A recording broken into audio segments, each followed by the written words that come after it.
रंगीलाली राधा गोपीनाथ, रंगीलाली राधा गोपीनाथ, रंगीलाली राधा गोपीनाथ, रंगीलाली राधा गोपीनाथ। सरस माधुरी जी कह रहे हैं गोपीनाथ जी कैसे हैं? बोले एक रसना नहीं वरन जात है। एक जीव से उनका गुणगान हम गा नहीं सकते हैं, लेकिन फिर भी यदि आप पूछ रहे हैं कि कैसे हैं गोपीनाथ, तो अंतिम पंक्ति में कहते हैं, हे सरस माधुरी निरख नयन छवि, सरस माधुरी निरख नयन छवि, सरस माधुरी निरख नयन छवि, सरस माधुरी निरख नयन छवि, सब विधि भई सनाथ। विधि भाई। अरे अब तक मैं अनाथ था, मेरा कोई स्वामी नहीं, मतलब मेरा मन अनाथ है, कभी कहीं लग जाता है, कभी कहीं लग जाता है, कभी कहीं लग जाता है, इसका कोई स्वामी नहीं, एक ठौर नहीं है मेरे मन की। कभी किसी खान पान में लग जाता है, कभी किसी पहनावे उड़ावे में लग जाता है, कभी किसी व्यक्ति में लग जाता है, कभी किसी वस्तु में लग जाता है। इस मन की एक ठौर नहीं है, अनाथों की तरह घूमता रहता है। लेकिन गोपीनाथ जी को देख करके रसिक जन क्या कह रहे हैं? सरस माधुरी निरख नयन छवि, सब विधि भई सनाथ। अब मेरे मन को नाथ मिल गए हैं, अब मेरा मन अनाथ नहीं है, सब जगह नहीं भटकेगा, एक अकेला इनके चरणों में रहेगा। हे सरस माधुरी निरख नयन छवि, सरस माधुरी निरख नयन छवि, सब विधि भई सनाथ। सब विधि भई सनाथ। रंगीला आली राधा गोपीनाथ, रंगीला आली राधा गोपीनाथ, हे रंगीला आली राधा गोपीनाथ, रंगीला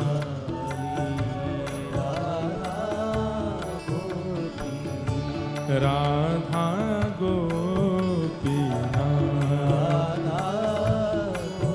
हे राधा गोपीनाथ,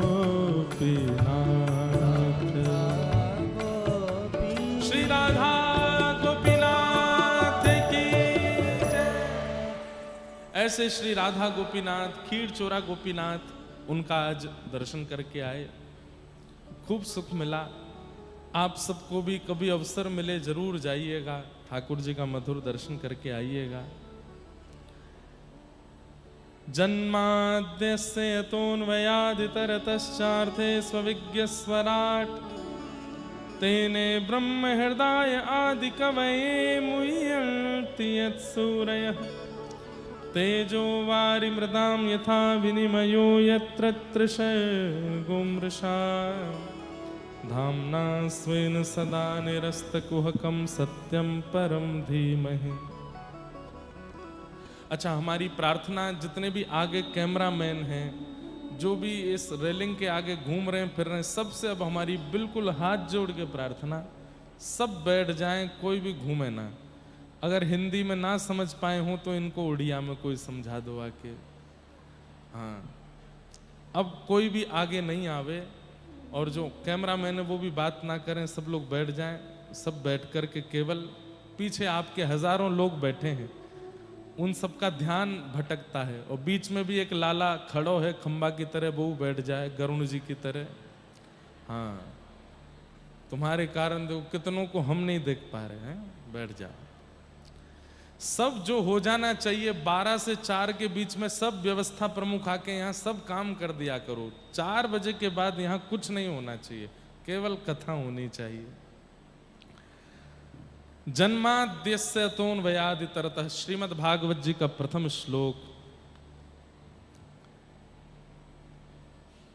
ठाकुर जी जन्म मरण आदि आदि जो मानवों के कर्म हैं, इन सब में कभी ठाकुर जी नहीं आते। वे इन सब से इतर हैं, वे इन सब से इतर हैं। जन्म आदिर अन्वयाद इतरतः।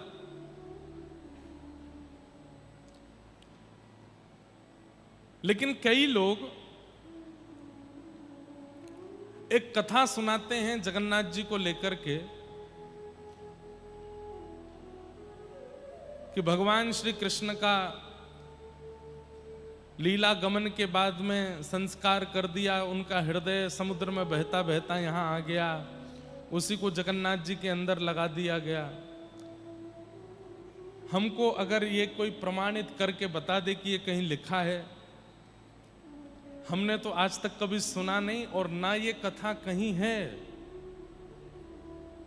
भगवान गीता में कहते हैं कि मेरे शरीर को मरणासन समझने वाले, मेरे शरीर को मरण रूप जानने वाले इंसानों की तरह 100 वर्ष पूरे होने पर या अमुक अमुक वर्ष पूर्ण होने पर मेरे शरीर का भी अंत होता है, ऐसी बुद्धि रखने वाला व्यक्ति तो अपवित्र है, उसको देखने वाले को भी कपड़े सहित स्नान करना चाहिए। ये कहां से ये कथा आ गई है कि भगवान का हृदय बहता हुआ आ गया? अरे पहली बात तो ये कहना ही गलत है कि उनकी चिता को अग्नि लगाई। कैसे कह सकते हैं हम इस बात को? ठाकुर जी अवतार लेते हैं और अंतर ध्यान हो जाते हैं, वो मातृ गर्भ से प्रकट होते हैं, लेकिन हमारी आपकी तरह मरणासन स्थिति में कभी नहीं जाते।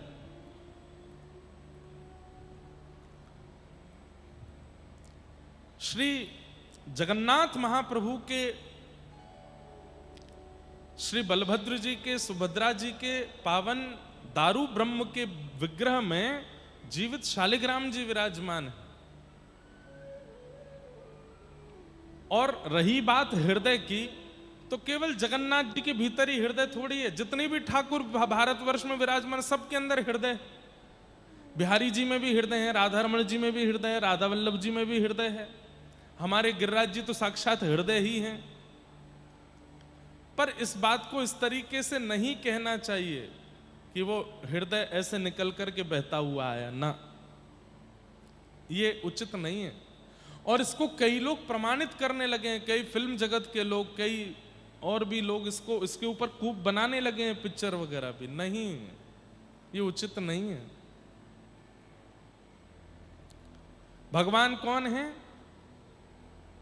जो जन्म मृत्यु आदि आदि मानवों की जितनी भी क्रिया हैं उनसे जो बिल्कुल इतर हैं, वही परमात्मा है। जन्माद्यस्य तोन्वयादितरतः चार्थे स्वविज्ञ स्वराट। वो अविज्ञ हैं, अनविज्ञ नहीं है, सब जानते हैं, उन्हें सब पता है। उनके सामने कौन किस रूप से गया है, किस भाव से गया है, किस पीड़ा से गया है, उन्हें सब पता है। मैं कथाओं में कहा करता हूं कि महाप्रभु जगन्नाथ जी के नेत्रों में पलक नहीं है। क्यों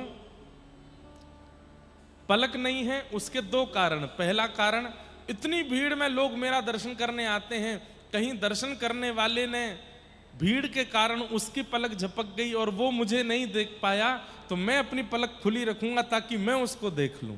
वो भले ही मुझे नहीं देख पाया, मैं उसको देख लूंगा। इसलिए अनमिष नेत्र हैं, निमिष कहते हैं इनको। महाप्रभु जगन्नाथ जी के अनमिष नेत्र हैं, अपलक नेत्रों से ऐसे ही रहते हैं।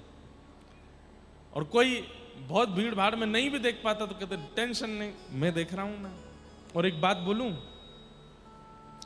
पूरे विश्व में जितने भी मंदिर हैं वहां हम दर्शन करने जाते हैं, ठाकुर जी को हम देखने जाते हैं, पर महाप्रभु जगन्नाथ जी का ऐसा स्थान है जहां हम खुद को दिखाने जाते हैं, हम अपने आप को बताने जाते हैं, दिखाने जाते हैं। ठाकुर जी हमको देखते हैं,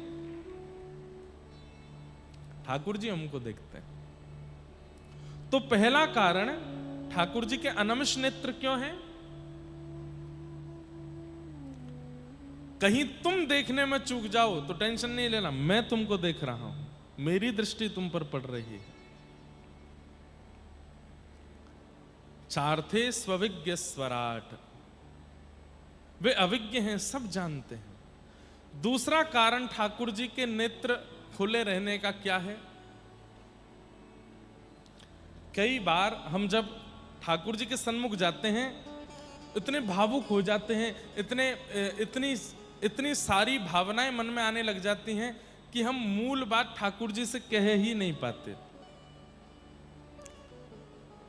ठाकुर जी अपने नेत्रों को गाढ़ करके हमको देखते हैं, खूब चौड़ा चौड़ा खोल करके देखते हैं, ताकि केवल बाह्य रूप से ना दिखें, हमारे मस्तिष्क को भी वो देख लें, हमारे हृदय को भी वो देख लें, हमारे अंतरंग में चल रही जितनी भी भावना विचारधारा सबका दर्शन वो कर लें।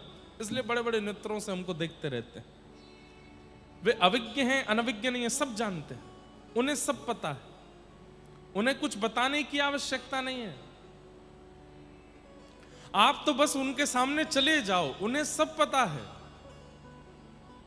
आप कहोगे महाराज जी सब पता होने के बाद भी कई बार हमारे साथ गलत हो रहा होता है। ठाकुर जी को सब पता है तो फिर भी हमारे साथ गलत क्यों होता है? ठाकुर जी गलत नहीं करते। हमारी कोई क्रिया, हमारा कोई प्रारब्ध, हमारा कोई कर्म है, हमारा कोई संचित कर्म है, इस जन्म का है, पूर्व जन्म का है, कौन से जन्म का है, हमें नहीं पता, हम बस उसको भोग रहे हैं। ठाकुर जी हमको पीड़ा नहीं देते। एक बात बहुत ध्यान से सुनना, पूरे विश्व में 8 अरब से ज्यादा मानवों की जनसंख्या है।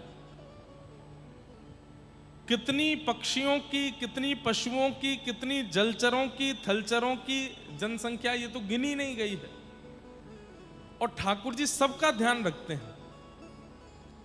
चींटी के पग नूपुर बांजे तो भी साहिब सुनता है। अब चींटियां कितनी हैं? कटक की वोटिंग लिस्ट में जो जनसंख्या होगी वो चाहे लाखों में हो, करोड़ों में हो, हमें नहीं पता, लेकिन अगर कटक में कितनी चींटी हैं इसकी गिनती की जाए तो अरबों खरबों तो गिनती हो जाएगी। और उन सब का ध्यान भी ठाकुर जी रखते हैं। जल में जितनी मछलियां हैं सबका ध्यान ठाकुर जी रखते हैं। आकाश में उड़ने वाले जितने पक्षी हैं सबका ध्यान ठाकुर जी रखते हैं। हमारी धरती पर कितने ऐसे देश प्रदेश हैं जहां पर मानव है ही नहीं, वहां पर रहने वाले जीवों की भी रक्षा ठाकुर जी करते हैं। इतने प्रचंड इस संसार में ठाकुर जी मेरे लिए समय निकालते होंगे कि इसको दुख देना है, इसने बहुत गलत किया है। उनके पास इतना समय है। और ये तो रही यहां की बात, फिर 33 कोटि देवता भी हैं, तीनों लोक भी हैं, भगवान की पूरी प्रकृति भी है, और इस प्रकृति में वृक्ष भी जीवित रहते हैं, उनका ध्यान भी ठाकुर जी रखते हैं, उनको भी कर्म फल आदि सब प्राप्त होता है। इतने भयावह है, इतने व्यस्ततम इस संसार में ठाकुर जी मेरे लिए समय निकालते होंगे। चल बेटा तुझे कष्ट देता हूं। ठाकुर जी को पता भी नहीं होगा कि हम कहां हैं, कौन हैं। और अब इससे भी बड़ी एक बात और कह दूं, भगवान के एक रोए में, ये जो शरीर के रोए हैं, एक रोए के अंदर 1 करोड़ ब्रह्मांड हैं। एक ब्रह्मांड में एक पृथ्वी है। ऐसे 1 करोड़ ब्रह्मांड भगवान के एक रोए के अंदर है। यदि संपूर्ण शरीर में देखा जाए तो 3.5 करोड़ रोए हैं। 3.5 करोड़ रोए में कितने ब्रह्मांड हैं? उस कौन से ब्रह्मांड के कौन सी पृथ्वी में मैं रहता हूं, ठाकुर जी को क्या पता होगा? अब बात अगर आती है कि ठाकुर जी को क्या पता होगा, तो यह बात तो गलत है। ठाकुर जी को सब पता है, लेकिन हमें कष्ट देना, हमें सुख देना, हमारे साथ बुरा करना, हमारे साथ अच्छा करना, ये ठाकुर जी की लीला नहीं है, ये प्रकृति है। ये हम अपने कर्म के बंधन में हैं। कर्म से हमको सुख, कर्म से हमको दुख मिलता ही रहता है, वो चक्र है। ठाकुर जी नहीं चला रहे हैं, वो अपने आप, ये व्यवस्था है संसार की, उसी के अनुरूप ही हम चलते हैं। अभी आप कथा सुन के बाहर गए, पैर फिसल गया, फ्रैक्चर हो गया, अब कौन सी क्रिया का फल आपको मिला है आपको नहीं पता। आप सोचने बैठ जाओगे जन्म से अभी तक मैंने किसी का बुरा नहीं किया, तो इस जन्म का हो भी नहीं सकता। हो सकता है पूर्व जन्म का हो सकता है पूर्व से पूर्व जन्म का हो। आप कहोगे जिस जन्म की हमको पता नहीं उसका हम क्यों सह रहे हैं। ठाकुर जी कहते हैं जब उस जन्म में थे तब समझाया जा रहा था कि गलत मत करो, भोगना पड़ेगा, तब तो माने नहीं, तब तो किया। अब अगले जन्म में जब भोगना पड़ रहा है तो फिर कह रहे हैं कि हमारी क्या गलती, पूर्व जन्म की गलती इस जन्म में क्यों भोगेंगे। यही होता है, ये संसार का नियम है। इसीलिए सावधान किया जाता है कि कुछ गलत मत करो, क्योंकि जरूरी नहीं है कि इसी जन्म में भोगोगे, अगले जन्म में भी भोगना पड़ सकता है। और तब आप केवल ये सोचते ही रह जाओगे कि मैंने किया क्या जो मुझे ये कष्ट मिल रहा है। भीष्म पितामह बाणों की सैया पर लेटे थे, तब भगवान से कहते हैं कि मुझे 100 जन्मों का याद है कि मैंने पाप नहीं किया। भगवान बोले 101वें जन्म का याद है कि नहीं। भीष्म पितामह बोले 101वें जन्म का याद नहीं है। बोले उसी में की हुई पाप का भोग रहे हो। 101वें जन्म का किया गया कर्म 101वें जन्म बाद भीष्म पितामह भोग रहे हैं। सोचिए।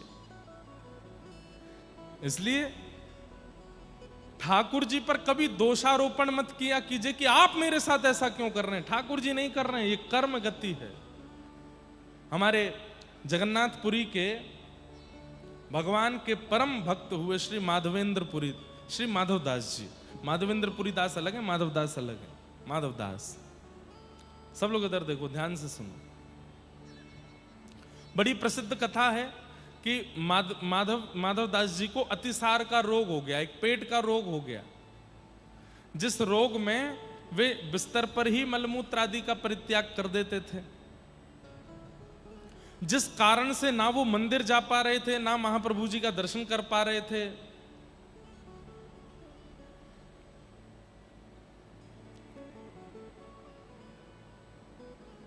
बस पड़े पड़े पीड़ा में रो रहे हैं। तभी महाप्रभु जी ने विचार किया कि मैं चलता हूं, और महाप्रभु जी एक बालक का रूप धारण करके आए, जगन्नाथ भगवान, और श्री माधवदास जी की सेवा करने लगे। जल भर के लामें, कभी उनके अंग को साफ करें, उनके वस्त्रों को साफ करें। तो माधवदास जी के नेत्र खुले तो देखा कौन मेरी सेवा कर रहा है, तो देखे सांवरा सलोना बालक। आपने हाथ पकड़ा, माधवदास जी हैं, परम भक्त हैं, पहचान गए। बोले महाप्रभु जगन्नाथ।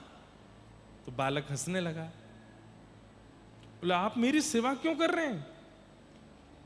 राम राम राम राम, ये मेरे को, मैं इतनी अपवित्र अवस्था में हूं, मलमूत्र का त्याग कर, आप मुझे छू रहे हैं।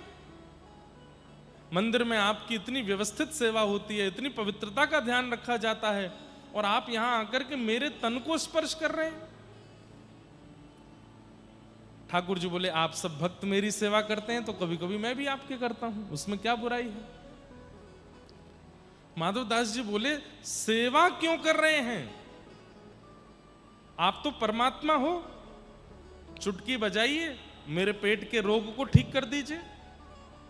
आप तो परमात्मा हैं, मेरे तन पर हाथ फेर दीजिए, मेरे को जितना रोग पीड़ा लगी है सब ठीक कर दीजिए, मेरी सेवा करने की क्या आवश्यकता है। तो ठाकुर जी कहते हैं नहीं माधव, ये तुम्हारे किसी जन्म के किसी कर्म का फल है कि तुम्हें ये पीड़ा हो रही है। यदि मैं इसको अभी ठीक कर दूंगा तो ये कुछ साल बाद फिर आ जाएगी, और अगर इस जन्म में न भी आई तो इस इतने शेष रोग को भोगने के लिए तुम्हें दोबारा जन्म लेना पड़ेगा। ध्यान से सुनिएगा बात को। कई बार हम लोग अपने जीवन में आने वाली परिस्थिति, ठीक है परिस्थिति से लड़ना चाहिए, उससे जूझना चाहिए, लेकिन कई लोग टोना टोटका और जाने क्या क्या करके उससे भागने का प्रयास करते हैं, उस परिस्थिति से बचने का प्रयास करते हैं, तो वो परिस्थिति जाती नहीं है, शांत हो जाती है। या तो इसी जन्म में आएगी, नहीं तो इस जन्म में नहीं आई तो उसको भोगने के लिए एक और जन्म लेना पड़ेगा, भोगना तो पड़ेगा। तो माधव, तुम्हारे शरीर की जो ये पीड़ा है तुम्हारा कर्म फल है, कौन से जन्म का कौन सा कर्म फल है, ये तुम्हें भोगना पड़ेगा। इसको मैं ठीक कर दूंगा तो तुम्हें पुनर्जन्म लेना पड़ेगा इसको भोगने के लिए। दो ही तरीके हैं, अपने कर्म फल को समाप्त करने के दो ही तरीके हैं। क्या? पहला तरीका, इतना भजन किया, इतना जप किया, इतना तप किया, इतना ठाकुर जी का स्मरण किया कि करते करते करते करते स्थिति ऐसी बन जाती है कि फिर शरीर में आने वाले रोग अनुभव नहीं कराते। मैं कथाओं में कहा करता हूं कि भक्ति जो है वो एनेस्थीसिया का इंजेक्शन है। जैसे एनेस्थीसिया का इंजेक्शन लगने के बाद व्यक्ति सुन्न हो जाता है, ऐसे ही राम कृष्ण हरि जगन्नाथ नाम बोलने के बाद, राधा नाम रटने के बाद व्यक्ति सुन्न हो जाता है। फिर उसके साथ चाहे जो हो जाए वो प्रसन्न नहीं रहता है, उसको फर्क नहीं पड़ता। तो या तो एक तरीका है कि भगवान नाम में इतने आश्रित हो जाओ कि आपका शरीर सुन्न पड़ जाए। अब चाहे आपको शारीरिक पीड़ा हो, मानसिक पीड़ा हो, व्यवहारिक पीड़ा हो, अपयश की पीड़ा हो, आपको कुछ सहन नहीं होगा, आप प्रसन्न ही रहने वाले हो। या दूसरा तरीका क्या है? महाप्रभु जगन्नाथ बोले तुम्हारी पीड़ा को हम अपने ऊपर ले लेते हैं। माधवदास जी बोले नहीं नहीं नहीं नहीं नहीं, मैं सह लूंगा नाथ, आप अपने ऊपर मत लो। लेकिन ठाकुर जी की लीला, ठाकुर जी ने माधवदास जी के उस रोग को ले लिया और 15 दिन के लिए बीमार हो गए। अब वैसे तो ठाकुर जी का ये 15 दिन का क्रम, इसके पीछे बहुत कथाएं हैं और ये पूर्व से ही ठाकुर जी स्कंद पुराण में भी इसका वर्णन आता है कि ठाकुर जी स्नान करने के बाद बीमार हो जाए। आज महाप्रभु जगन्नाथ जी का जो स्वरूप है पीछे, कौन सा स्वरूप है ये? कौन सा है? कौन सा भेष? अवकाश भेष। इसमें ठाकुर जी स्नान करते हैं, दातुन करते हैं और वो पीछे अगर दिख रहे होंगे आपको तो आज ठाकुर जी के आगे दर्पण भी रखे हैं, दर्पण रखे हैं, पात्र रखे हैं। महाप्रभु जगन्नाथ जी कैसे स्नान करते हैं तो आपको पता ही होगा। ठाकुर जी के आगे शीशा रख दिया जाता है, शीशा में ठाकुर जी का प्रतिबिंब आ जाता है, पुजारी जी शीशा को ही नहा देते हैं, जय जगन्नाथ हो गए स्नान। आप लोग मत नहाना है ऐसे कभी, शीशा में देख करके सोचो लो। वैसे तो कटक उड़ीसा में इतनी गर्मी पड़ती है तो 3-3 बार नहाने का मन होता है, लेकिन पता नहीं ये क्यों नहीं नहाते शीशा में ही नहाते। तो ये ठाकुर जी का कैसा प्रेम भाव कि साल भर में एक बार स्नान पूर्णिमा, अभी 29 तारीख को ठाकुर जी स्नान करेंगे और उस स्नान के बाद लाडले लाल बीमार हो जाते हैं कि हम नहाए हैं। 15 दिन के लिए बुखार आ जाता है ठाकुर जी को। ये कथा तो है ही, लेकिन इसके पीछे दूसरी कथा क्या है कि माधव, जो माधव दास जी हैं, उनके 15 दिन की पीड़ा और रह गई थी, ठाकुर जी ने उसको अपने ऊपर ले लिया और आज तक उस पीड़ा का निर्वहन ठाकुर जी कर रहे हैं।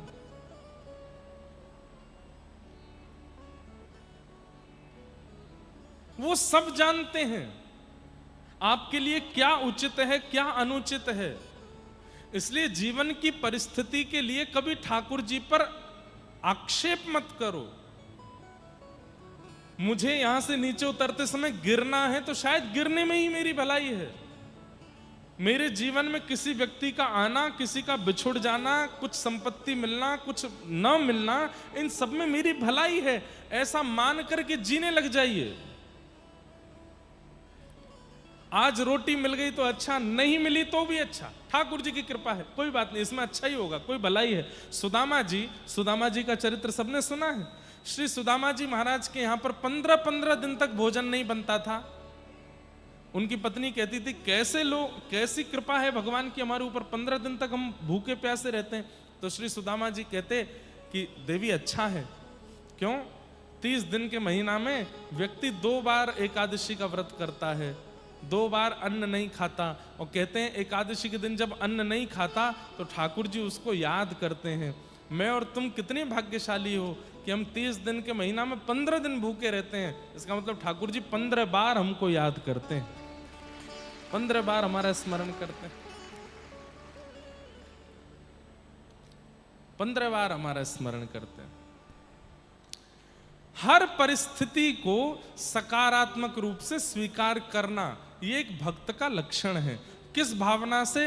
तुम जानत सब अंतर्यामी, तुम जानत सब अंतर्यामी, करनी कछु ना करी, करनी कछु ना करी, मोरी राखो लाज हरी, मोरी राखो लाज हरी। आप सब जानते हो नाथ, मैं क्या बताऊं आपको।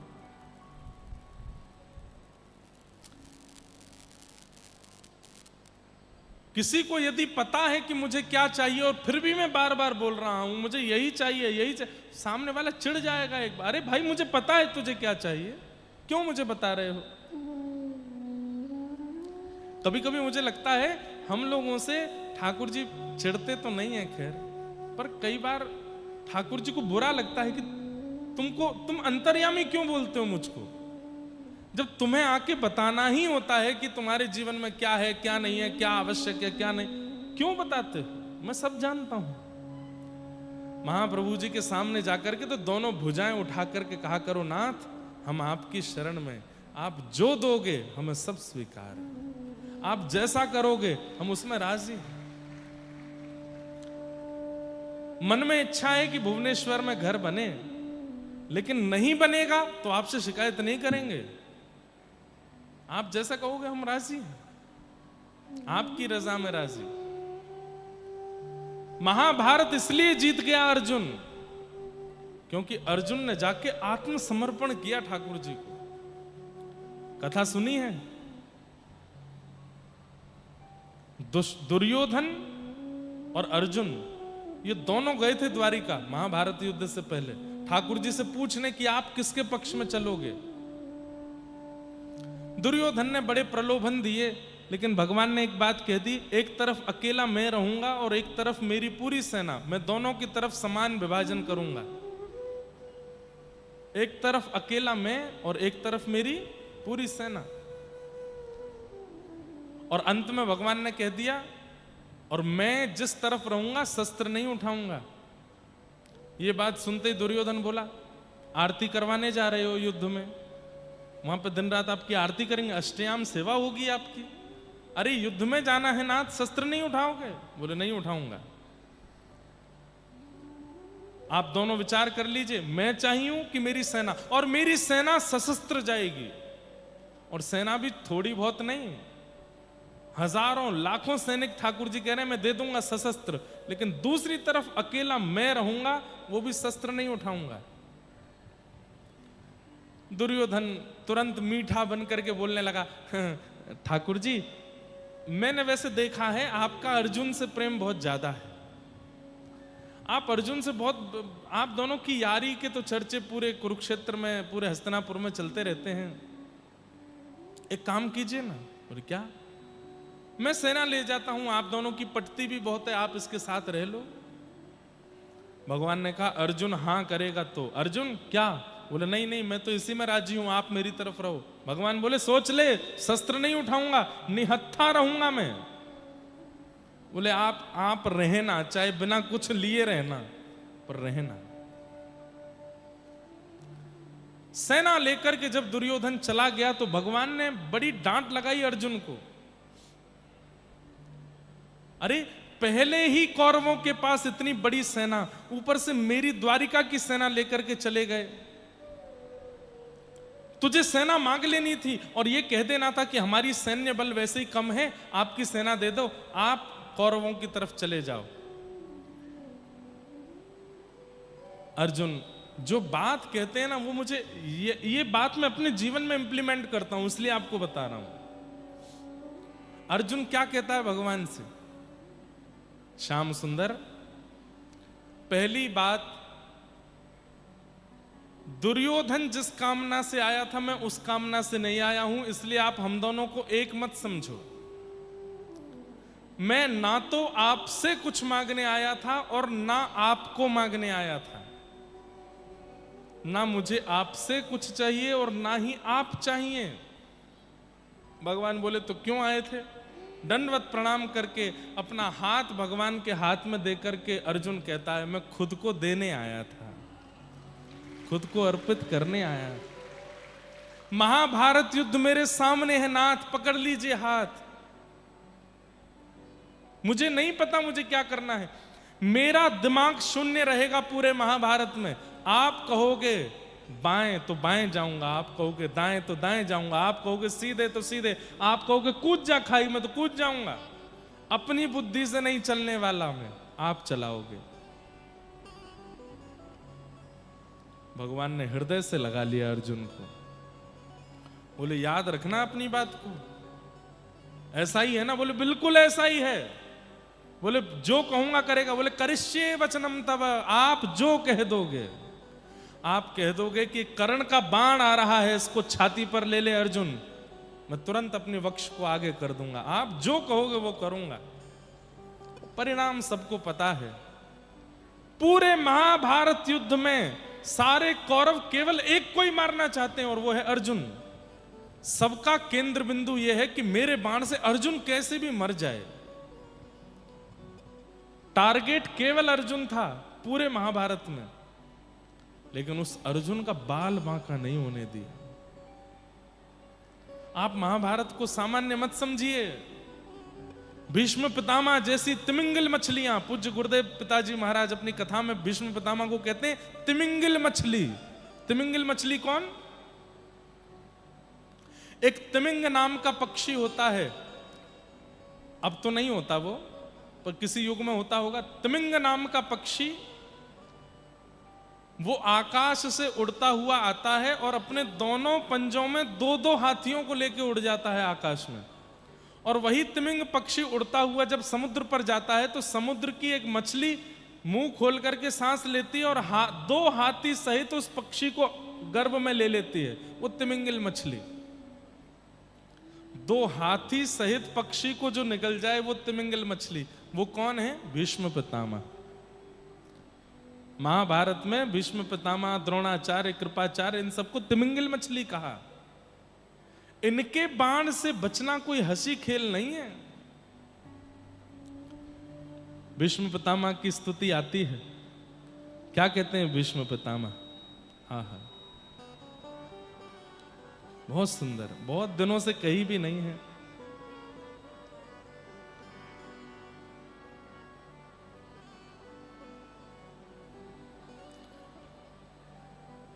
युधितुर गरजो विधुम्न विश्वक कचलुलित श्रम वार्यलंकृताशे मम निशित शरैर् विभिद्यमानः त्वचि विलसत् कवचेस्तु कृष्ण आत्मा युधितुर गरजो। सपदि सखी वचो निशम्य मध्ये निज परयोर्बलयो रथम निवेश्य स्थितवति परसैनिकायुरक्षा हतवति पार्थ सखे रत ममास्तु व्यवहित प्रतना मुखम निरीक्ष्य स्वजन बधाद्विमुखस्य दोष बुद्ध्या। बहुत सुंदर स्तुति है। भीष्म पितामह की स्तुति पर हम कथा लगभग कई बार कर चुके हैं विस्तार से, लेकिन बहुत दिन से नहीं की, यहां करते हैं। भीष्म पितामह कहते हैं, सब लोग इधर देखो, जब बाणों की सैया पर पड़े थे भीष्म पितामह, उस समय भगवान कृष्ण पांडवों को लेकर के भीष्म पितामह के पास जाते हैं। पांडवों को ज्ञान देने के बाद भीष्म पितामह पांडवों से कहते हैं दूर हट जाओ, अब मुझे मेरा काम करने दो। और ठाकुर जी को देखकर के भीष्म पितामह कहते हैं, मैंने अपने जीवन में बहुत कुछ देखा, लेकिन उस बहुत कुछ का सार आपके अंदर देखा। ध्यान से सुनना, मैंने सुंदर से सुंदर वस्तु देखी अपने जीवन में, मैंने सुंदर से सुंदर वस्तुओं का, सुंदर से सुंदर व्यक्ति का, सुंदर से सुंदर स्थानों का दर्शन किया, लेकिन आपका दर्शन करने के बाद सब फीका लगने लगा। सौंदर्य कैसा है? त्रिभुवन कमनम तमाल वर्णम रविकर गौरवराम्बरम दधाने। कैसे हो आप? बोले आपका वर्ण कैसा है? तमाल वृक्ष के जैसे हो आप, सांवले सलोने हो। और आपका रूप कैसा है? बोले त्रिभुवन कमनम, केवल पृथ्वी नहीं, भू भुव स्व, स्वर्ग लोक से लेकर के पृथ्वी लोक से लेकर पाताल लोक तक सब आपके रूप पर मोहित हो जाते हैं। अरे व्रज की गोपियों के विषय में वर्णन आता है कि ये व्रज की गोपियां कौन हैं? ये ठाकुर जी की पुरानी प्रियसी हैं। तब कहने लगे ये प्रियसी कैसे हो गई ठाकुर जी की? इससे पहले तो ठाकुर जी बराह बन के आए थे, नृसिंह बन के आए थे, मत्स्य बन के आए थे, कूर्म बन के आए थे, कच्छप बन के आए थे। ये ठाकुर जी की प्रियसी कैसे हो गई? तब कहते हैं जब ठाकुर जी वराह बन के आए तो जितनी वरही थी वो सब ठाकुर जी पर मोहित हो गई। जब ठाकुर जी सिंह बन करके आए तो जितनी सिंहनियां थी सब ठाकुर जी पर मोहित हो गई। जब ठाकुर जी मत्स्य बन के आए तो समुद्र और जल की जितनी मछलियां थी सब ठाकुर जी पर मोहित हो गई। और जिसने भी ठाकुर जी को देखा वो जब मोहित हुई, उनको देखते देखते उसने अपने प्राण त्याग दिए। अंते यामति सा गति, अंत में ठाकुर जी का स्मरण करते हुए प्राण त्यागने पर वो सिंहनियां, वो बरही, वो मत्स्य, वे सभी व्रजमंडल की गोपी बन करके आ गई हैं ठाकुर जी के संग रास करने के लिए। कैसा रूप है ठाकुर जी का! त्रिभुवन कमनम। अरे कहते हैं इन तीनों लोकों में सबसे सुंदर है कामदेव। कामदेव बहुत सुंदर है, लेकिन वो कामदेव भी जब वृंदावन में प्रवेश करता है और वृंदावन में रास रचा रहे त्रिभंग लली श्याम सुंदर मदन मोहन का जब दर्शन करता है तो कामदेव मूर्छित होकर गिर पड़ता है उनकी सुंदरता को देख के। कितने सुंदर हैं वो!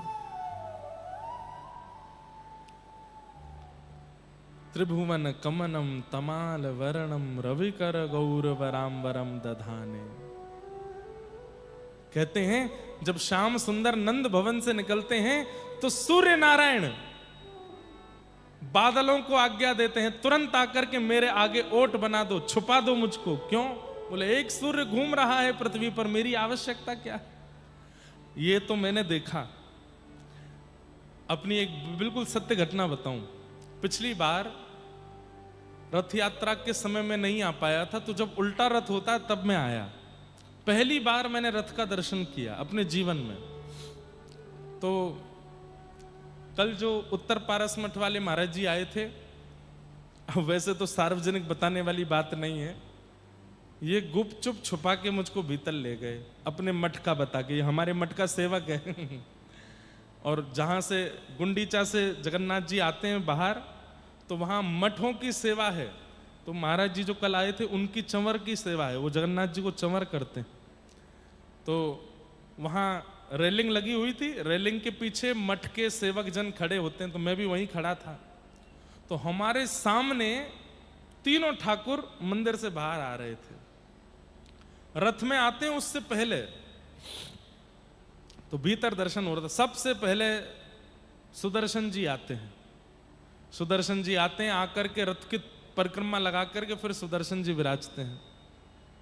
या पहले बलराम जी आते हैं, सुदर्शन जी आते हैं ना, फिर उसके बाद में बड़ा ठाकुर श्री बलराम जी आते हैं। आते हैं महाराज, कभी यूं गिरते हुए, कभी ऐसे गिरते हुए, खूब आनंद, बिल्कुल ऐसे ही देखा सामने से, क्या आनंद होता है। उसके बाद सुभद्रा जी तो गोद ऐसे उठ के ही आती हैं, ये तो कंधों पे ही आती हैं सब पंडा पुजारियों के।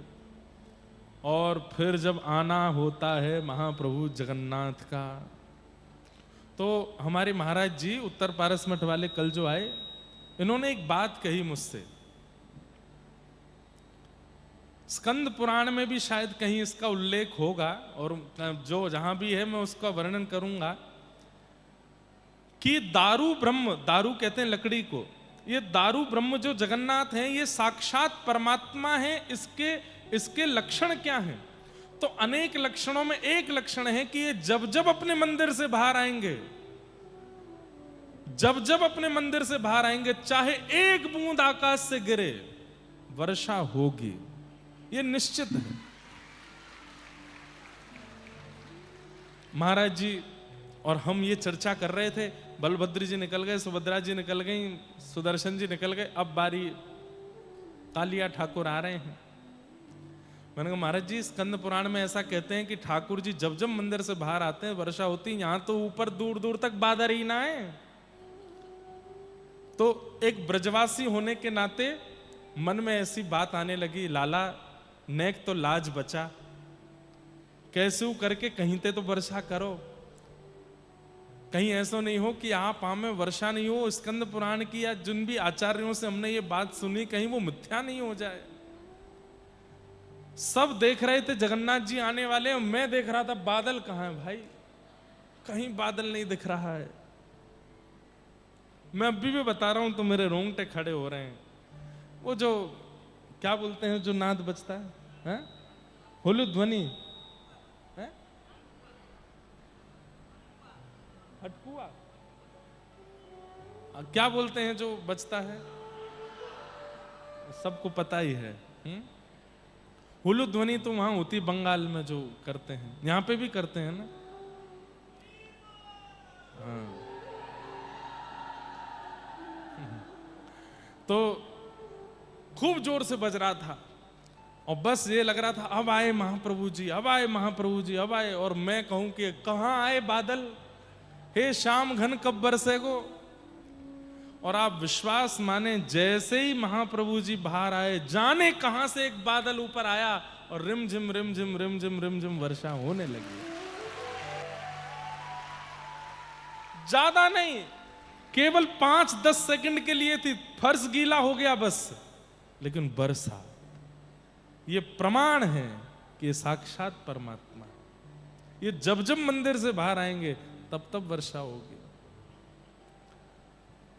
जब कृष्ण जन्माष्टमी होती है, पूरे विश्व की नहीं पता मुझे, हमारे मथुरा वृंदावन में रात्रि 12 बजे वर्षा होगी, निश्चित होती है, चाहे कहीं भी हो।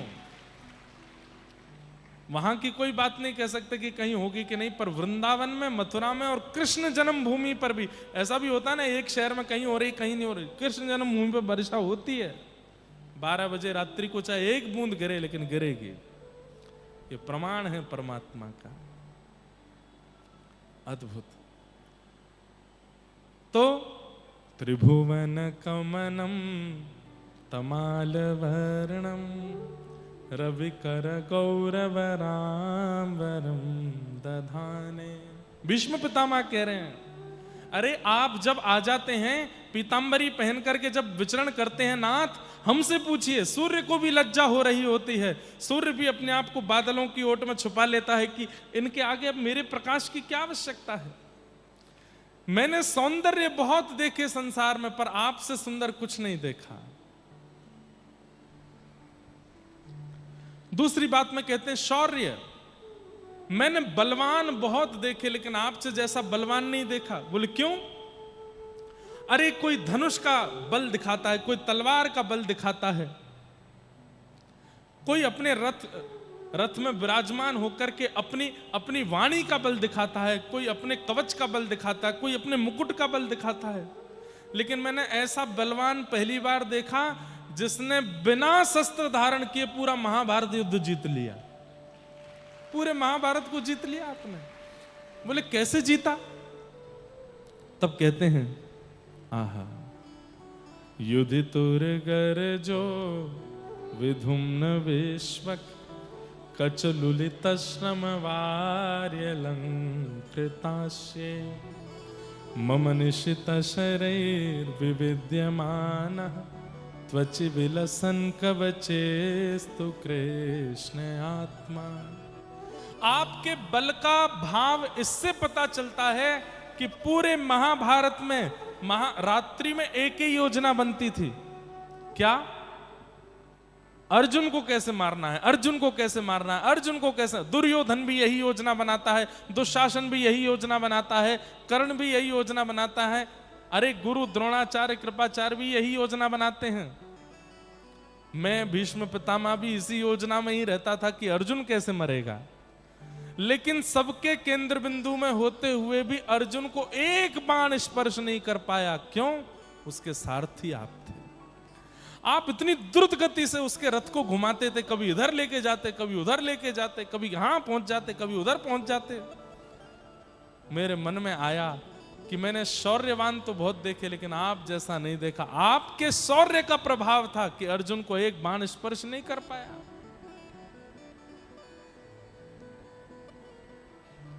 एक बार अर्जुन फंसने वाला भी था। कैसे?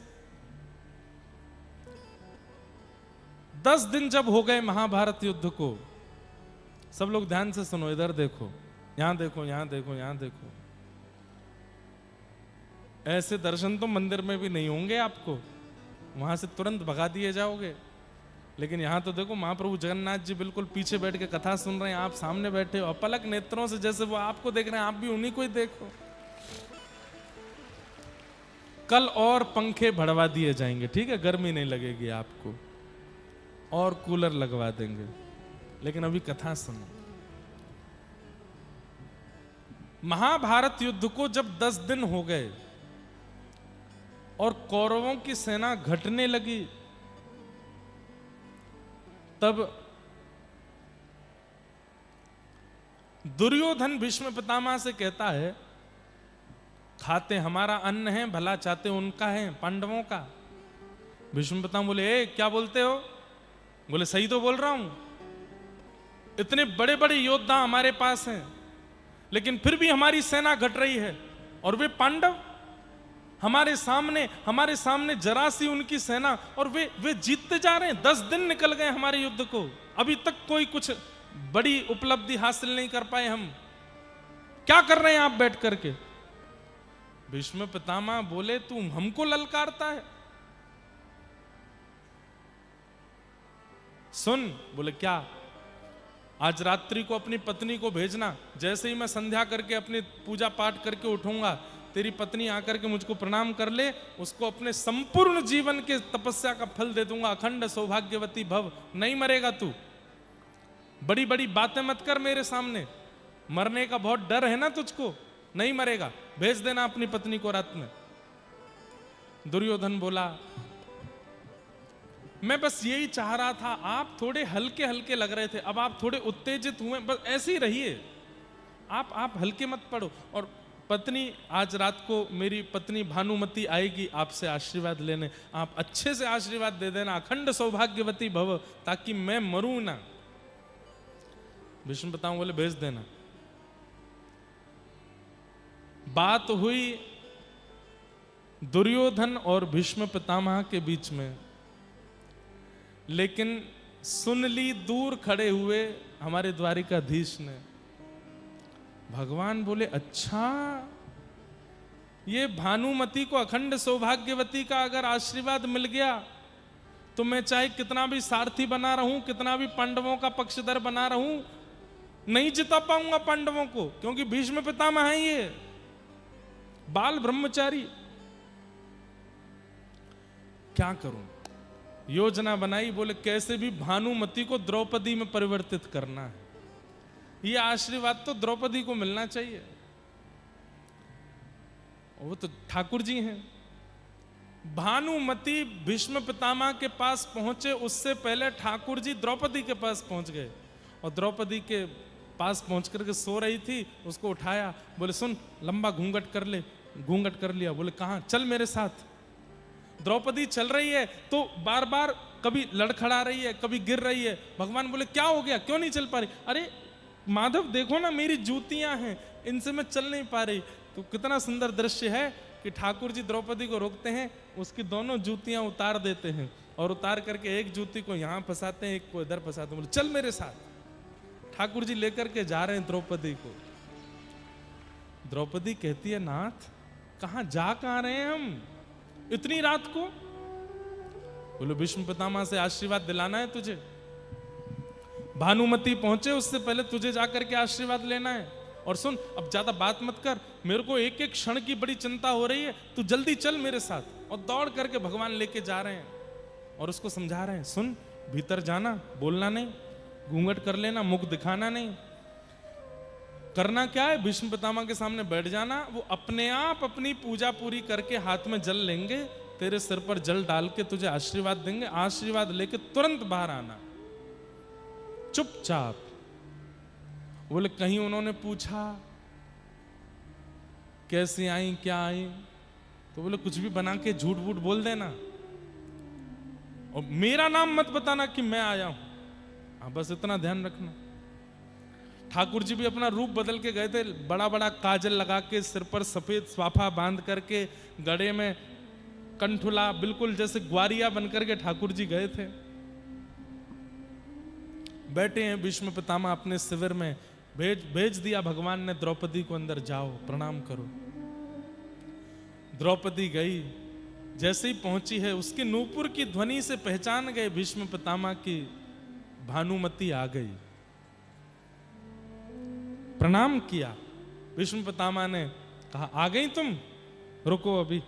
बैठ करके हाथ में जल लिया, अभिमंत्रित करके अपने संपूर्ण जीवन का फल और वरदान दे दिया, अखंड सौभाग्यवती भव। तुम्हारे पति कितनी भी बड़ी विषाद में फंसेंगे, मरेंगे नहीं, मेरा तुमको आशीर्वाद है। तुम अखंड सौभाग्यवती हो जाओ, तुम्हारे मांग का सिंदूर कभी मिटेगा नहीं।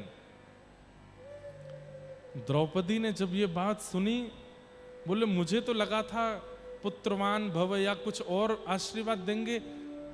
जिनके पीछे धनुष बाण लेके भागते हैं उन्हीं को अमरत्व का वरदान दे रहे हैं। ये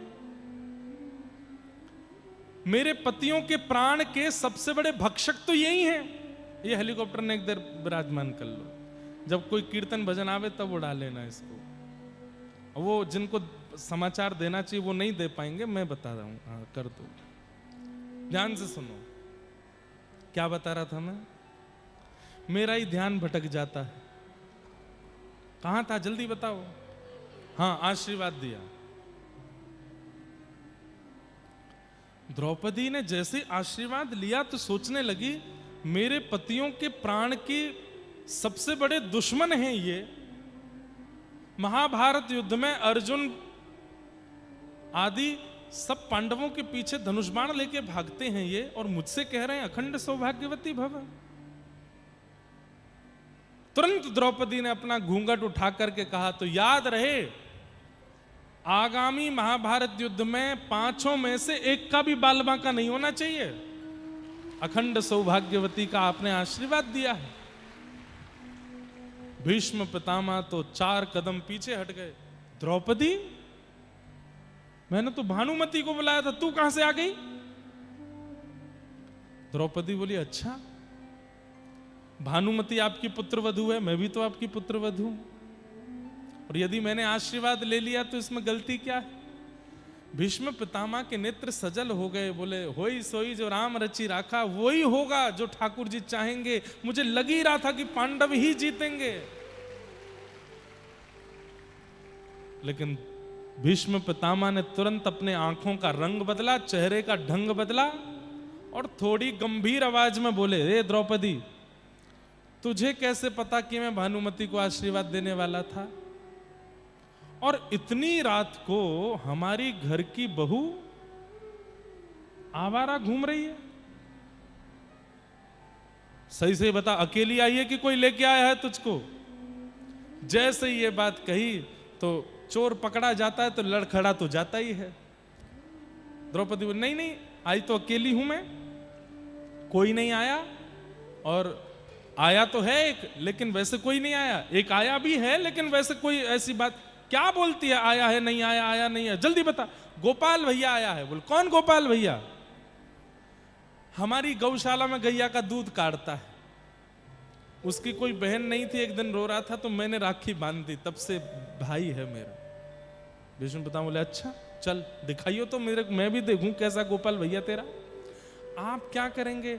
आप इतने बड़े योद्धा हैं, इतने बड़े महाराज, वो ग्वारिया से मिलने जाओगे, आप यहीं बैठो। नहीं नहीं मैं देख के तो आऊं।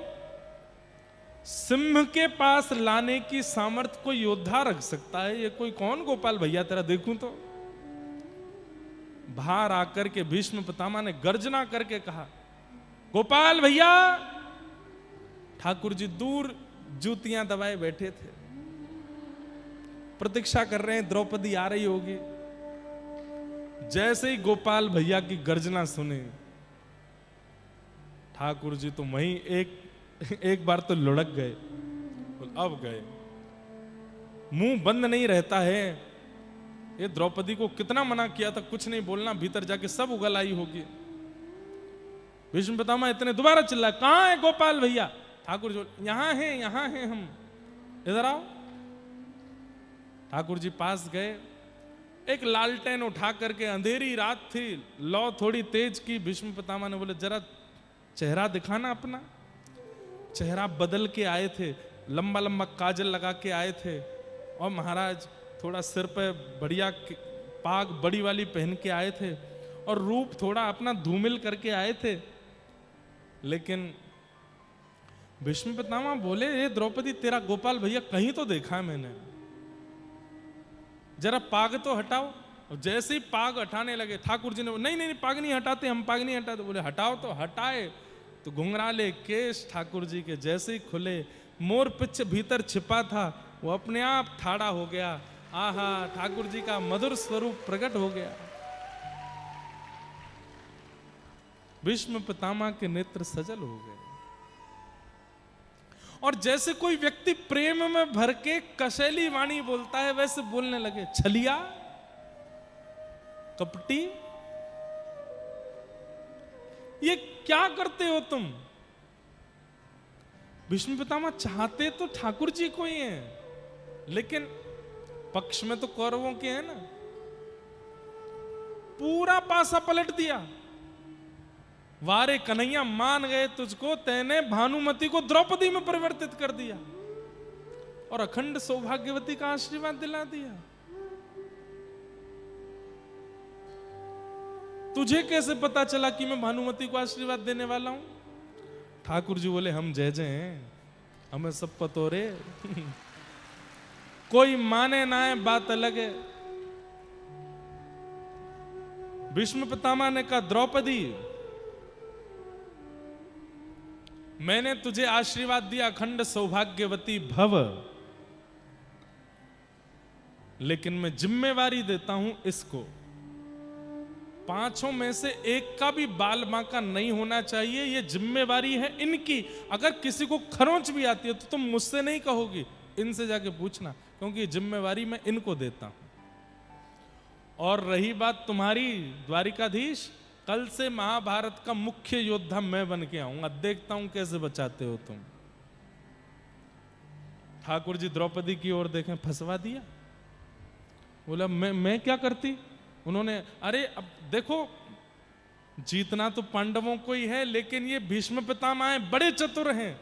बोले क्या हो गया? उन्होंने कुछ कहा तो है नहीं, बस तुमको जिम्मेवारी तो दी है, इसमें क्या है, जिम्मेवारी संभालने। अरे तुम जानती नहीं हो, इनको पता है कि मैं शस्त्र नहीं उठाऊंगा, ये मैंने प्रतिज्ञा ली है। अब ये ऐसी ऐसी योजनाएं, अब महाभारत युद्ध जीतने हारने का विषय नहीं है। अब महाभारत युद्ध इसके ऊपर चलेगा कि कृष्ण शस्त्र उठावे अर्जुन को बचाने के लिए।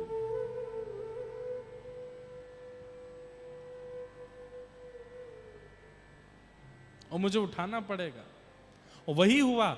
अगले दिन भीष्म पितामह अपने धनुष बाण लेकर के महाराज प्रत्यंता चढ़ाते हैं, और किसी पर नहीं, केवल अर्जुन। और एक बाण छोड़ते हैं, एक से अनेक निकलते हैं। अर्जुन का रथ लेकर के भगवान कभी इधर भागे कभी इधर भागे, प्रश्वेत के बिंदु ठाकुर जी के मुख पर आ रहे हैं। घोड़ों के पैरों से उठने वाली धूल जाकर के ठाकुर जी के मुख पर लग रही है। कभी ठाकुर जी ऐसे संभालें, कभी ऐसे ठाकुर जी को पसीना पसीना कर दिया भीष्म पितामह ने। भगवान के पितामह ने एक सांस ले लो, बोले नहीं आज नहीं छोड़ूंगा। आप जब मेरे साथ छल कर सकते हो तो मैं आपके साथ कुछ थोड़ी लीला भी नहीं करूं।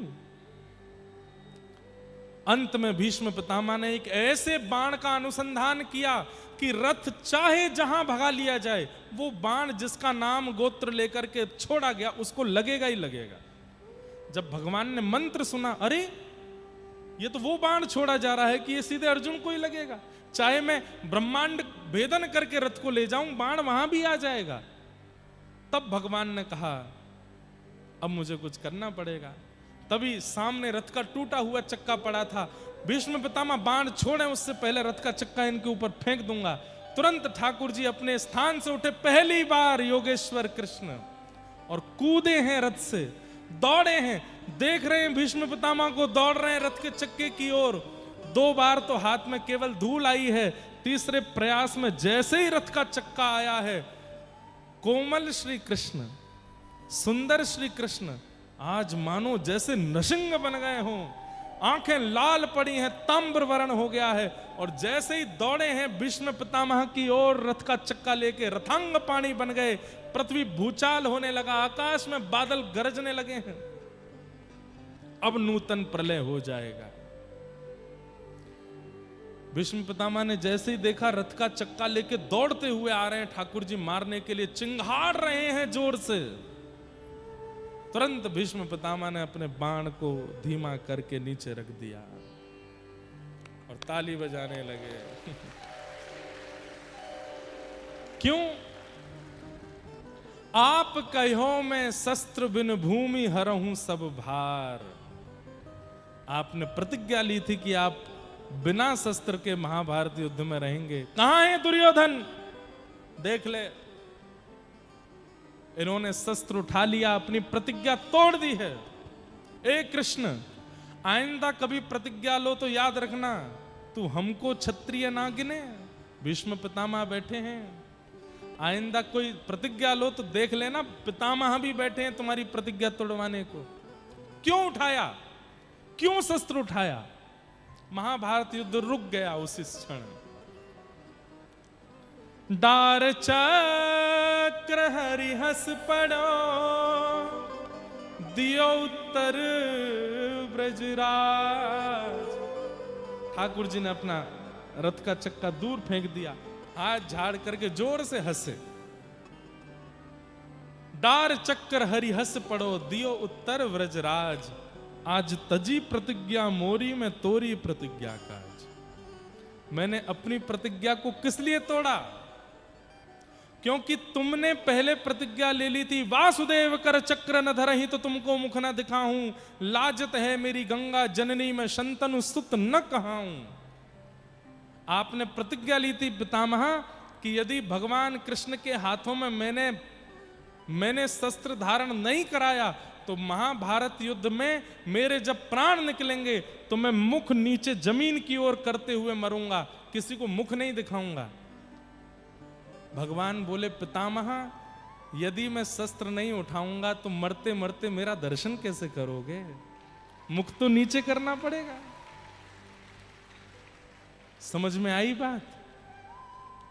यदि मैं रथ का चक्का नहीं उठाऊंगा, शस्त्र नहीं उठाऊंगा, तो तुमको मुख नीचे करके मरना पड़ेगा, और उसके कारण अंत में मेरा दर्शन नहीं हो पाएगा। तुमको मेरा दर्शन कर सको इसलिए मुझे अपनी प्रतिज्ञा तोड़नी पड़ी। अब तुम जब मरोगे तो चिट्ट नहीं, पट्ट नहीं, चिट्ट करना, ताकि अंतिम समय मेरे को देख सको, इसलिए मैंने शस्त्र उठाया। अद्भुत है ठाकुर जी की लीला।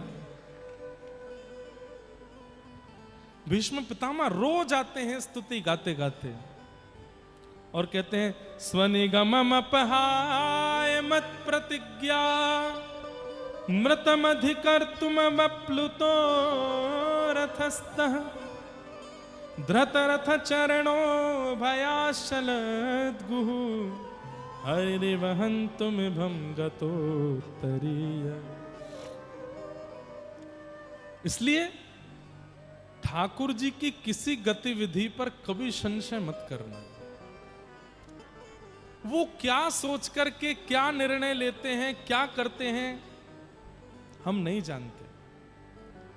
पर अगर व्यक्ति ये सोच लेता है कि मेरी भलाई उसी में है नाथ जो आप करोगे, तो फिर सब कुछ मंगल ही होता है। ठाकुर जी पर संशय मत करो।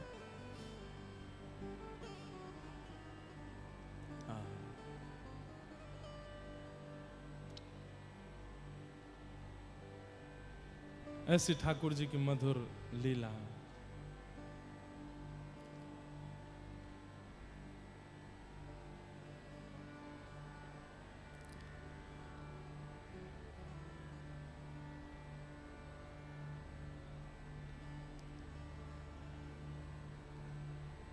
जिसको तेरा भरोसा, जिसको तेरा सहारा, जिसको तेरा, बहुत सुंदर भाव गाओ। जिसको तेरा सहारा, जिसको तेरा भरोसा, जिसको तेरा सहारा, जिसको तेरा भरोसा, जिसको तेरा सब लोग गा।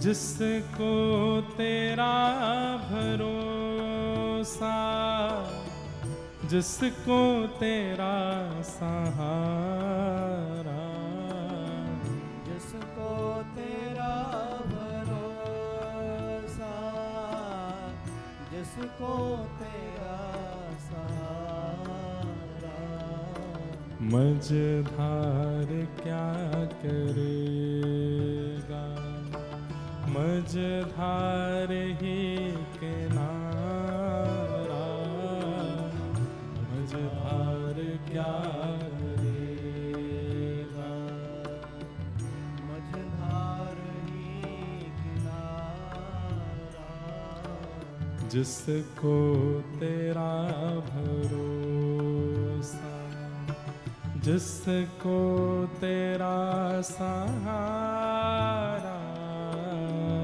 जिसको तेरा भरोसा, जिसको तेरा सहारा, तेरी कृपा से भगवन भक्तों की नाव चलते, तेरी कृपा से भगवन भक्तों की नाव चलती, तूफान आंधियों में उनको भी राह मिलती, तूफान आंधियों में उनको भी राह मिलती, तैयार तू है हर दम, जब भी तुम्हें पुकारा, तैयार तू है हर दम, जब भी तुम्हें पुकारा, जिसको तेरा भरोसा, जिसको तेरा सहारा, जिसको तेरा भरोसा, जिसको तेरा सहारा, मझधार क्या करेगा, मझधार ही किनारा,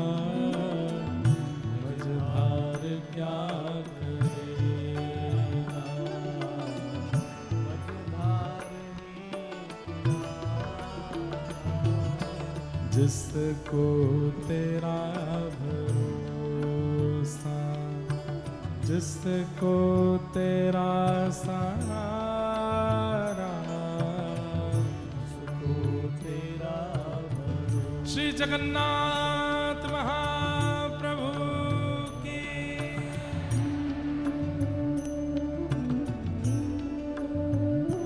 करताल बजा के गा।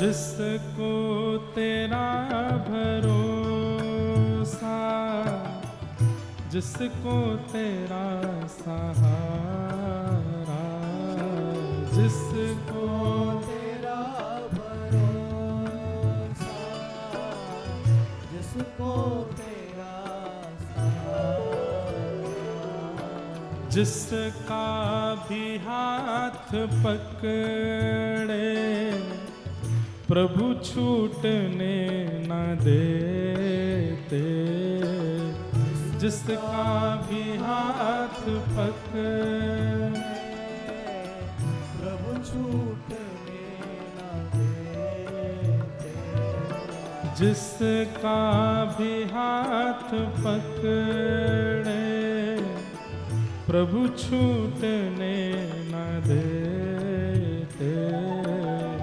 जिसका भी हाथ प्रभु छूटने न देते। रोशन है काली रातें, पाकर तेरा सहारा, रोशन है काली रातें, पाकर तेरा, जिसको तेरा भरोसा, जिसको तेरा सहारा, जिसको तेरा भरोसा, जिसको तेरा सहारा, हे जिसको तेरा भरोसा, जिसको तेरा सहारा, जिसको तेरा भरोसा, जिसको तेरा सहारा, मझधार क्या करे, मझधार ही किनारा, मझधार क्या करेगा, मझधार ही किनारा,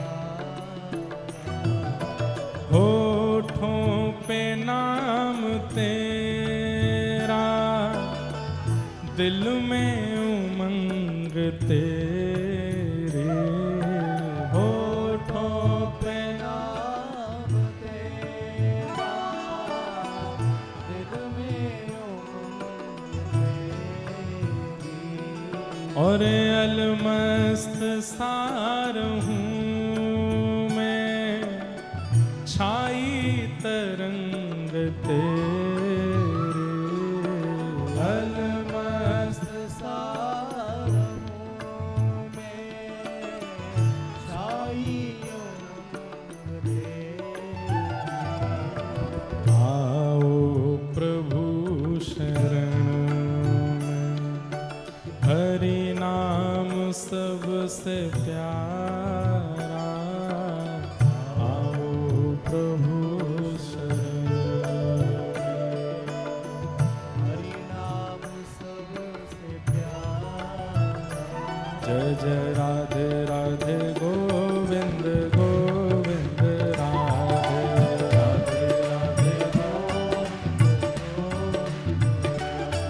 जय राधे राधे गोविंद गोविंद राधे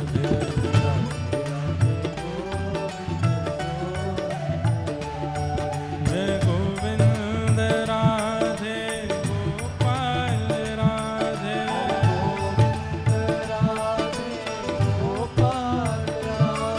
जय गोविंद राधे गोपाल राधे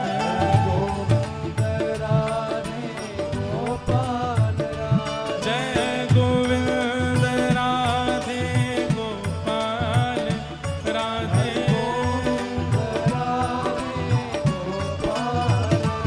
जय गोविंद राधे गोपाल राधे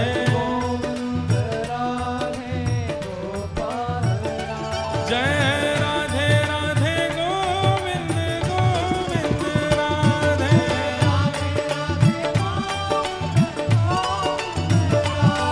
जय राधे राधे गोविंद गोविंद राधे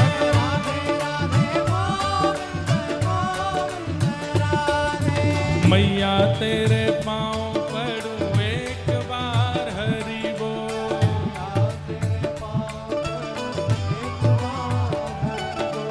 भैया तेरे पाँव पड़ूं एक बार हरि बोल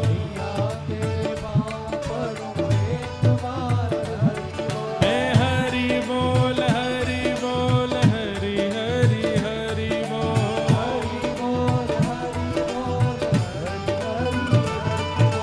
हरि बोल हरि बोल हरि हरि हरि बोल हे भजो भजो भजो राधे राधे गोविंद गोविंद राधे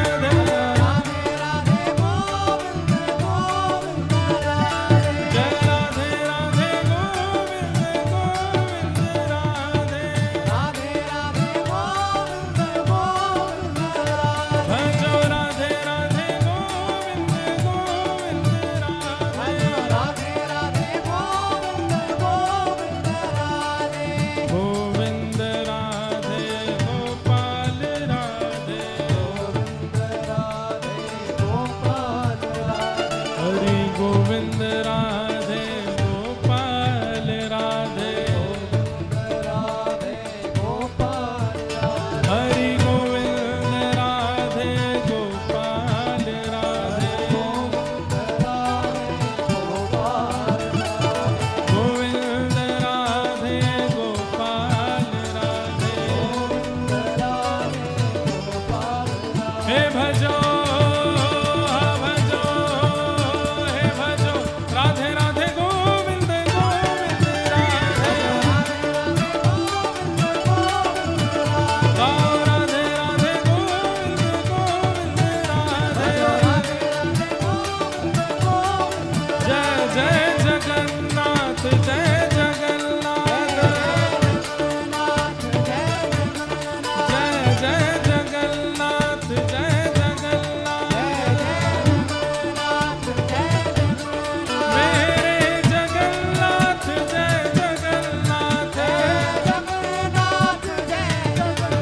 मेरे प्रभु जगन्नाथ प्यारे जगन्नाथ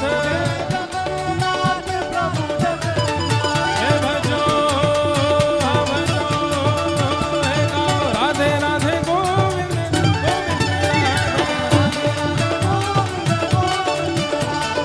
राधे राधे गोविंद गोविंद राधे जय राधे राधे गोविंद गोविंद राधे कीर्तन ऐसे ही उत्साह में होना चाहिए पर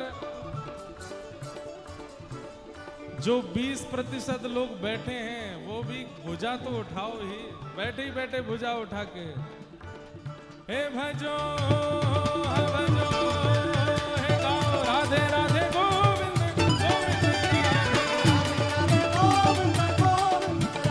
जय राधे राधे गोविंद गोविंद राधे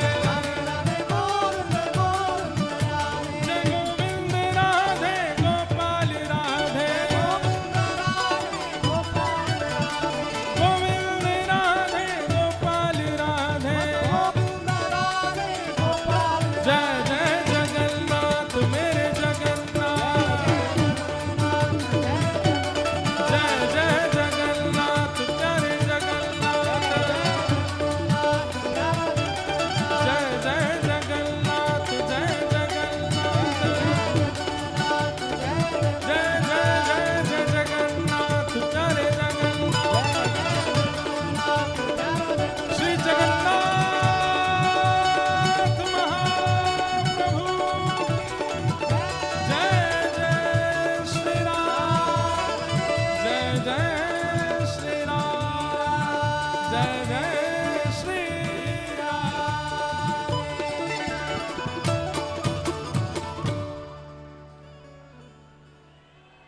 हरि हरि बोलो।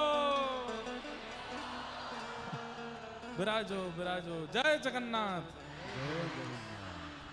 आओ हरि शरण में, हरि नाम सबसे प्यारा। आओ हरि शरण में, हरि नाम सबसे प्यारा। तेरी शरण में आके मैं धन्य हो गया। तेरी शरण में आके वास्तव में बंधुओं, जब जगन्नाथ जी अपने पास बुला लेते हैं ना, तो हमको ये लगता है कि ठाकुर जी हमसे रूठे नहीं हैं, प्रसन्न हैं। साल में एक बार जगन्नाथ जी बुला लेते हैं तो ऐसा लगता है कि बस सब ठीक चल रहा है, कोई दिक्कत नहीं है, ठाकुर जी राजी हैं। हम बस इनसे एक ही प्रार्थना करते हैं, हमको साल में 1-2 बार बुला ही लिया करें, इससे हमको ये पता चल जाएगा कि आप हमसे प्रसन्न हो। विराज जाओ, विराज। तो हम क्या निवेदन कर रहे थे? चार्थे स्वेज्ञ स्वराट।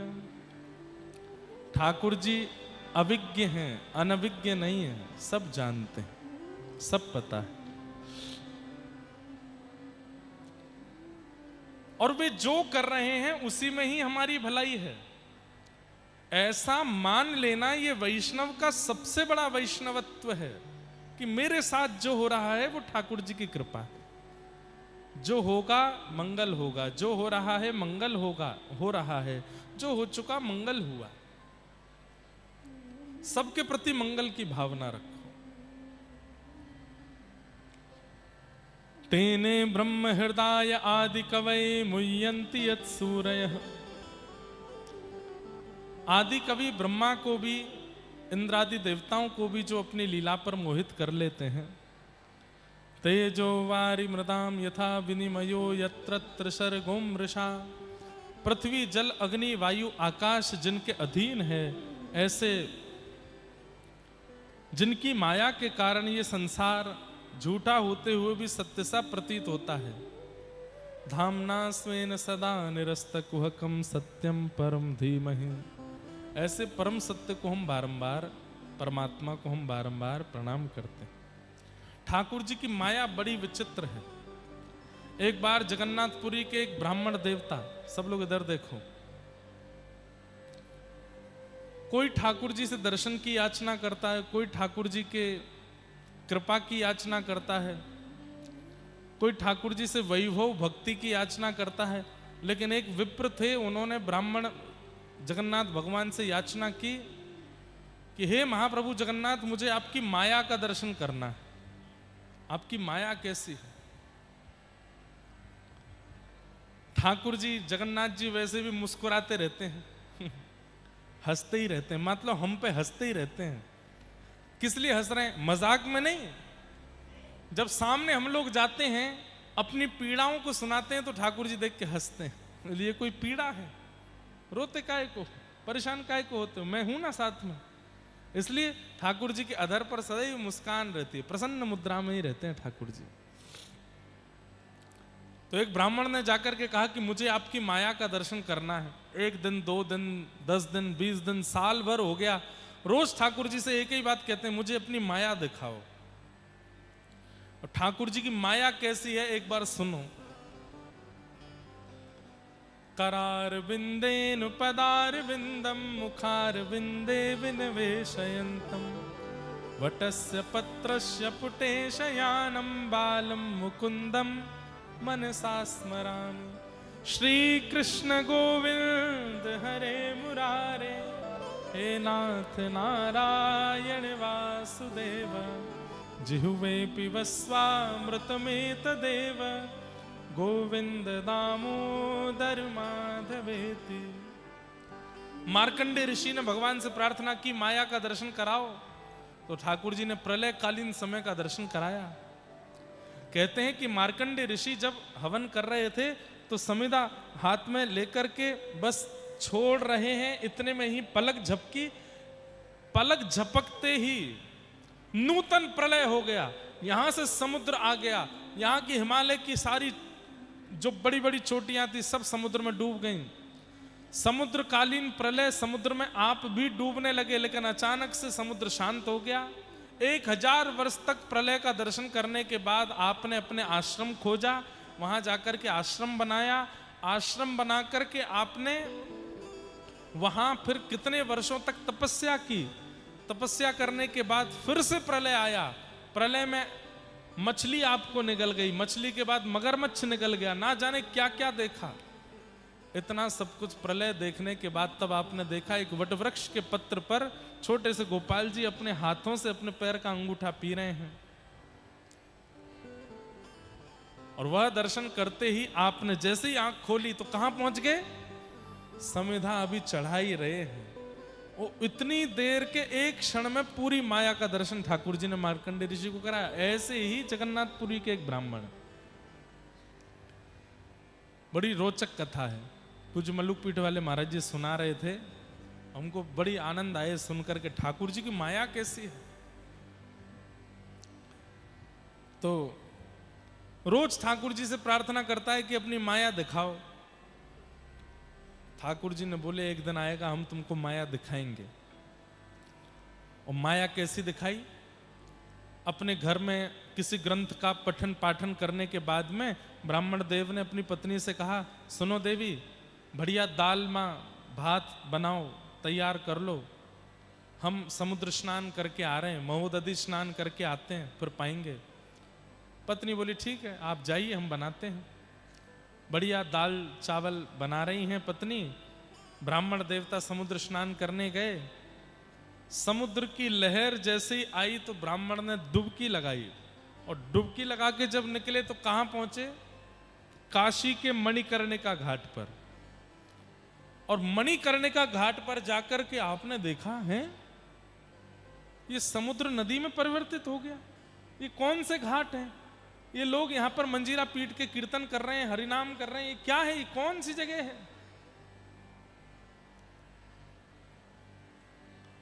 तभी आपने किसी से पूछा, बोले भैया ये कौन सी जगह है? बोले अरे बाबड़े महात्मा, रोज यहीं खड़े होकर के स्नान करते हो, रोज यही बात पूछते हो ये कौन सी जगह है। तुमको 5 साल से हम देख रहे हैं, रोज तुमको बताते हैं मणिकर्णिका घाट है, काशी विश्वनाथ है, ये बनारस है। रोज यहां खड़े होकर के स्नान करने के बाद रोज पूछते हो ये कौन सी जगह है। ब्राह्मण ने सिर पकड़ लिया, बोले भगवान माया दिखा रहे हैं। तभी एक ब्राह्मण आए, उन्होंने उनका हाथ पकड़ करके ले जाने लगे। तो वो ब्राह्मण बोले आप मुझे कहां ले जा रहे हैं? बोले तू रोज भूल जाता है, तेरी मति सूक्ष्म हो जाती है। अरे तू मेरे घर में ही रहता है, चल घर चल, तुझे अध्ययन कराना, मैं तेरा गुरु हूं, तू मेरा शिष्य है। घर जाकर के गुरुजी ने ग्रंथ पकड़ा दिया, पढ़ाने लगे। पढ़ते पढ़ते पढ़ते पढ़ते आप सोच रहे हैं ये सब क्या चल रहा है। अब मैं और बखान करूंगा कि मैं जगन्नाथपुरी से आया हूं, मैं वहां का हूं, ये सब मुझे वैसे ही पागल समझ रहे हैं और पागल समझेंगे।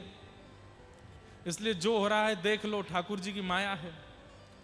बंधुओं 20 वर्ष हो गए उनको वहीं पर, उन ब्राह्मण के यहां पढ़ते पढ़ते 20 वर्ष बाद वो ब्राह्मण देवता बड़े वृद्ध हो गए। तो उन्होंने कहा अब मैं प्राण त्यागने की स्थिति में हूं, मेरे प्राण कभी भी जा सकते हैं, जाते जाते एक काम कर रहा हूं, तुम मना मत करना, गुरु दक्षिणा में मुझे तुमसे यही चाहिए। तो वो ब्राह्मण जगन्नाथपुरी वाले बोले आज्ञा करें गुरुदेव। अपनी बेटी का हाथ पकड़ा दी, बोले इससे ब्याह करो। ब्याह हो गया। ब्याह होने के बाद में 5 बालक हो गए, बालक बड़े हो गए, उस पत्नी के साथ ये वृद्ध हो गए और रोज काशी स्नान करने जाते हैं मणिकर्णिका घाट पर, दशाश्वमेध घाट पर।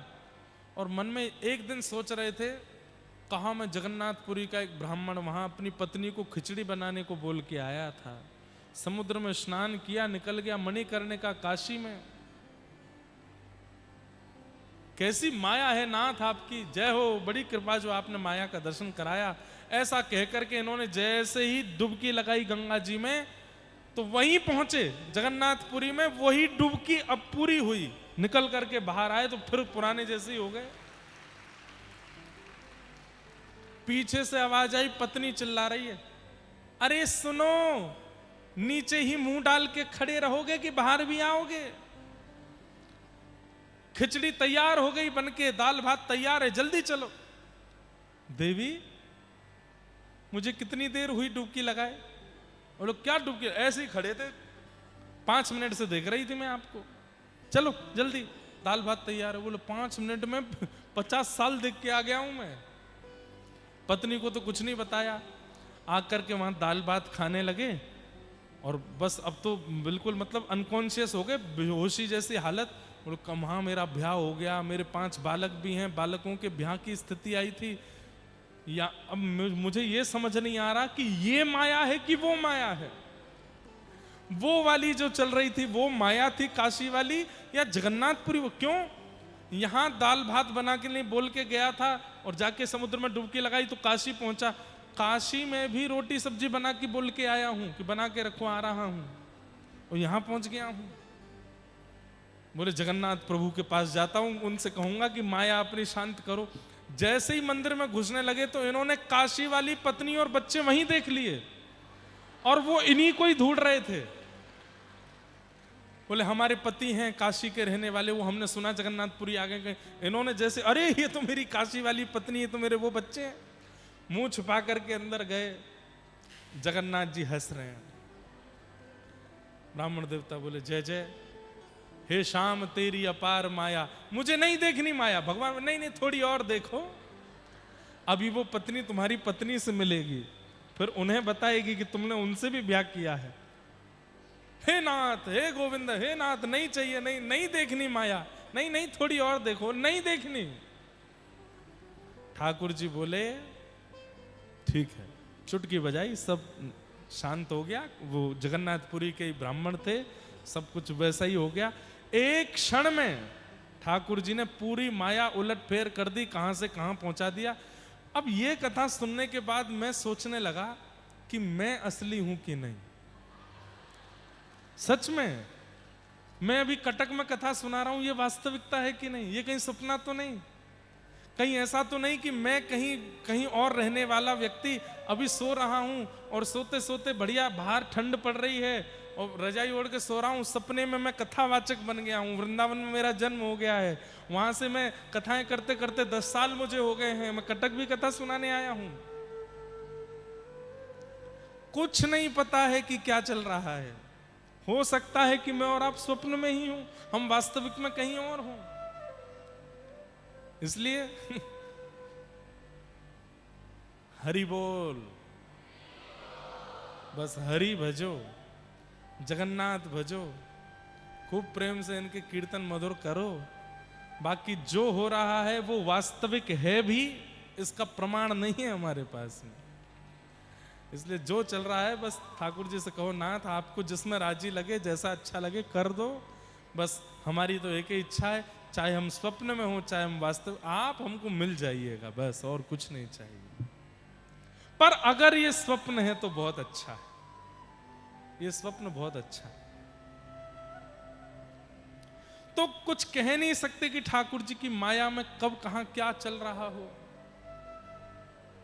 यत्र त्रिशर्गोमृषा, ये संसार अमृष है, अमृष माने झूठा है, लेकिन ठाकुर जी की माया के कारण सत्य सा प्रतीत होता है। कितनी अच्छी बात लिखी है। बताओ, आप यहां कटक में आपका ब्याह भी हो गया, बालक भी हो गए, बालकों के ब्याह भी हो गए, बालकों के बालक भी हो गए, बालकों के बालकों के बालक हो गए, सोने की सीढ़ी पर अंगूठा रखते ही आंख खुली, झारखंड में कहीं पहुंच गए। अरे सपना देख रहा था भाई, कुछ पता थोड़े ही है। ठाकुर जी की माया है और हम माया में ही हैं, और वास्तविकता में ये स्वप्न ही है। मिथ्या वदति लोकोयम, ये संसार पूरा मिथ्या है और सब यहां झूठे ही बोल रहे हैं। सांचो एक जगन्नाथ, सांचो एक राधा रमण, सांचो एक नीलाचल धाम, सांचो एक वृंदावन धाम, बाकी सब झूठा है संसार में। जब जब जगन्नाथपुरी जाओ बस ये कहो, हे नाथ, बाकी सब भले ही स्वप्न रहा हो पर ये सत्य हो कि आप मेरे सामने खड़े हो और मैं आपको देख रहा हूं, ये सत्य हो बस। ठाकुर भले विराजे हो उड़ीसा जगन्नाथपुरी में, ठाकुर भले विराजे हो उड़ीसा जगन्नाथपुर में। ओ ठाकुर भले विराजे हो उड़ीसा जगन्नाथपुरी में।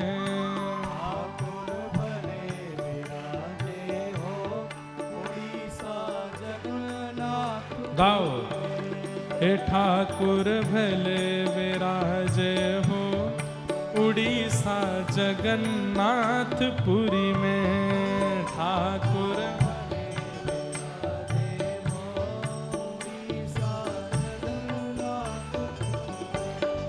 हे कब से छोड़ी मथुरा नगरी, कब से छोड़ी मथुरा नगरी, कब से छोड़ी मथुरा नगरी,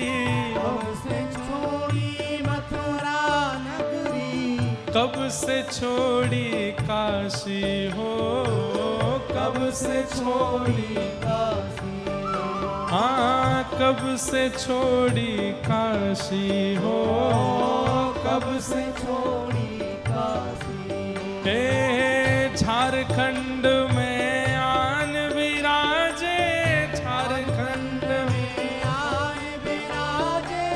झारखंड में आन विराजे, झारखंड में आए विराजे, जहाँ वृंदावन के वासी हो, वृंदावन के वासी। हे ठाकुर भले विराजे हो उड़ीसा जगन्नाथपुरी में, ठाकुर भले विराजे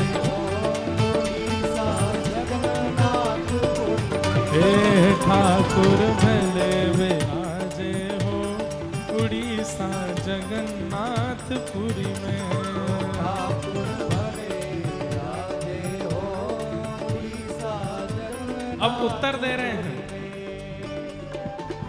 द्वापर छोड़ी मथुरा नगरी, द्वापर छोड़ी मथुरा नगरी, त्रेता छोड़ी काशी हो, त्रेता छोड़ी काशी हो, हाँ त्रेता छोड़ी काशी हो, त्रेता छोड़ी काशी। और कलयुग में तो आन विराजे, कलयुग में तो आन विराजे, कलयुग में तो आन विराजे, कलयुग में तो आन विराजे। हो यहाँ वृंदावन के वासी हो, वृंदावन के वासी। हो ठाकुर, हे ठाकुर, हे ठाकुर भले विराजे हो उड़ीसा जगन्नाथपुरी में, ठाकुर भले विराजे हो उड़ीसा जगन्नाथपुरी में। हे ठाकुर भले विराजे हो उड़ीसा जगन्नाथपुरी में,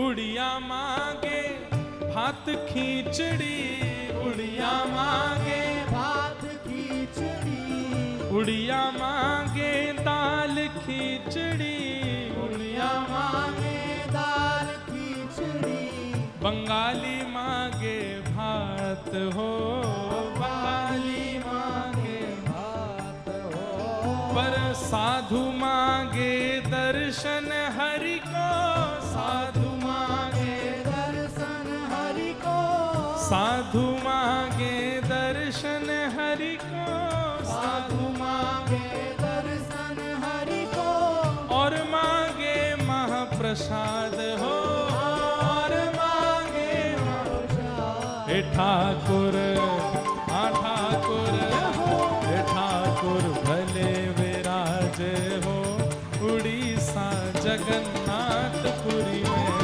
ठाकुर भले विराजे हो उड़ीसा जगन्नाथपुरी में। हे ठाकुर भले विराजे हो उड़ीसा जगन्नाथपुरी में। ठाकुर भले विराजे हो उड़ीसा जगन्नाथपुरी में। हे ठाकुर भले विराजे हो उड़ीसा जगन्नाथपुरी में। ठाकुर भले विराजे हो उड़ीसा जगन्नाथपुरी और नील चक्र पे ध्वजा विराजे, नील चक्र पे, ध्वजा विराजे। नील चक्र पे ध्वजा विराजे। नील चक्र पे ध्वजा विराजे। मस्तक सोहे हीरा हो, मस्तक सोहे, हीरा। हाँ मस्तक सोहे हीरा हो। मस्तक सोहे हीरा। हे बीच में बहन सुभद्रा सोहे, बीच में, बहन सुभद्रा सोहे। बीच में बहन सुभद्रा सोहे।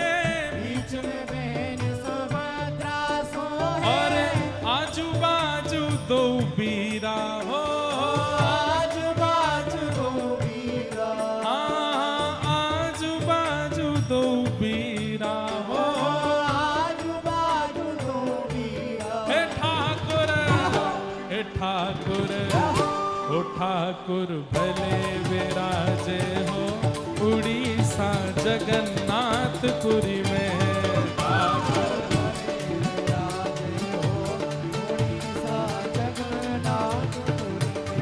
हे ठाकुर भले विराजे हो उड़ीसा जगन्नाथपुरी में।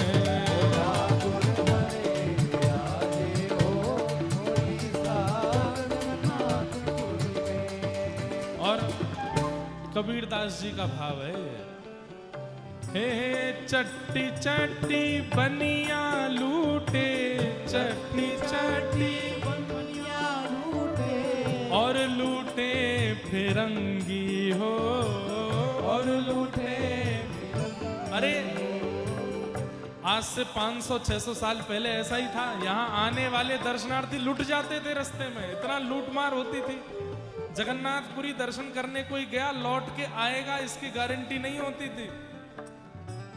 चट्टी चट्टी बनिया लूटे, चट्टी बनिया लूटे और लूटे फिरंगी हो, और लूटे फिरंगी हो। सिंह द्वार पे पंडा लूटे, सिंह द्वार पे, पंडा लूटे। सिंह द्वार पे पंडा लूटे, सिंह द्वार पे पंडा लूटे। यहाँ यात्री भय कंगला हो, यात्री भय। हे ठाकुर, हे ठाकुर, हे ठाकुर भले विराजे हो उड़ीसा जगन्नाथपुरी में। ठाकुर भले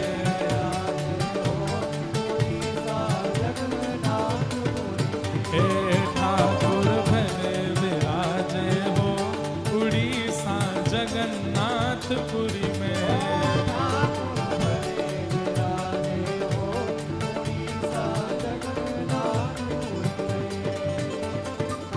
दो दो कोस पे हाट लगे हैं, दो दो कोस पे हाथ लगे हैं। 5 कोस पर चट्टी हो, 5 कोस पर चलते चलते पाँव पिराने, चलते चलते पाँव, चलते चलते पाँव पिराने, चलते चलते पाँव बिहार। आहा शरीर हो गया मिट्टी हो, शरीर हो गया मिट्टी।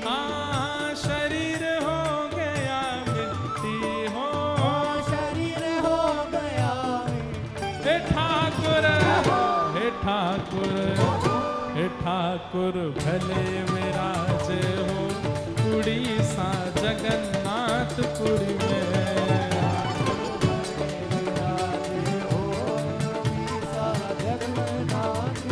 हे ठाकुर भले विराजे हो उड़ीसा जगन्नाथपुरी में।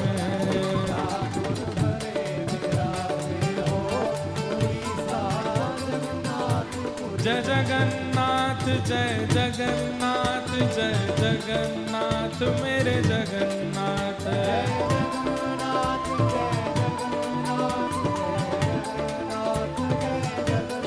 जय जय जगन्नाथ जय जगन्नाथ जय जगन्नाथ जय जगन्नाथ।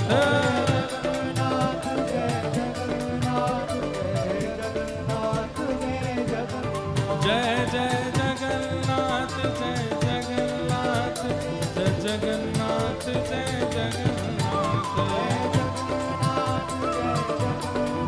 श्री जगन्नाथ महाप्रभु।